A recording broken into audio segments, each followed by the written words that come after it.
Okay, Rachel, I've got your work up here. Thank you so much. These are all outstanding images, and they will work definitely.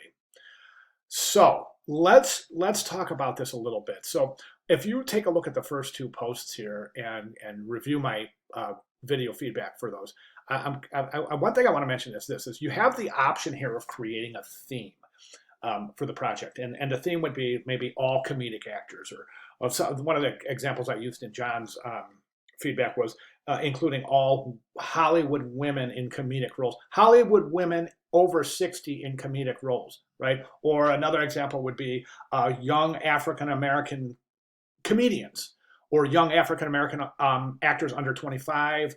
Any kind of concept, you see what I'm saying, for comedians, for roles of the most evil characters in Hollywood or something like that. So you don't have to create a concept, but it might be interesting to do so because I'm thinking of it from a perspective of a portfolio reviewer or a hiring professional when that time comes, right? And we can take a look at this and then just add a little bit extra. And I review a lot of portfolios, right? And one of the things that I look for, and one of the things that I think is really interesting, is when I look at a project and the project doesn't necessarily have a concept, but the student has added a concept, just like kind of what I'm referring to here. So like you add a concept of something that's tying all of the four characters or the four actors together. Do you see what I'm saying? And it could add some interest, but it's totally up to you. So let's go ahead and take a look at what you do have here. So Willy Wonka, that's great. That's fantastic. That's going to make a great postage stamp. I love that image right there. Now remember though, portrait, we'd have to crop it something like this. Head and upper shoulders. Okay. Now, next one, again, this would have to be cropped like this. Now, this is a little problematic because when we crop this to head and upper shoulders, we can see that it's going to go something like this, which means that this is going to be kind of cut off a little bit.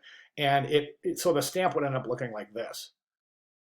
So we don't have the hands, we don't have the lightsaber. All we have is that. That might be problematic. Think about it. Let me know if my comments make sense. Great one, definitely, great one. And then listen, I got to tell you something. I am so happy that you chose to do yourself. And the reason is this is because I teach this class a lot. And I never had a student elect to do their own portrait. So I love it.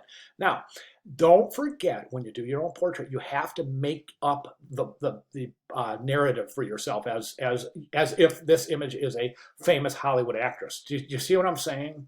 So in the final submission for Sunday, it asks you to add some background. So you would have to take the liberty of going ahead and adding some a made-up biography here, right?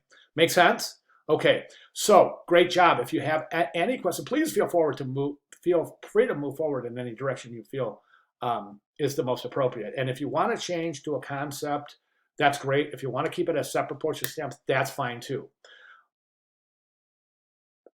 But don't forget, if you do keep this as is, then these will all have to be described. So it's all in the assignment specifications for the final submission for week 6, right? All right, so great job, Rachel. Thank you. Hey, if you have any questions at all, please let me know. I'll be glad to make any necessary. Oh, by the way, the crops again. Crop, of course, would be something like this.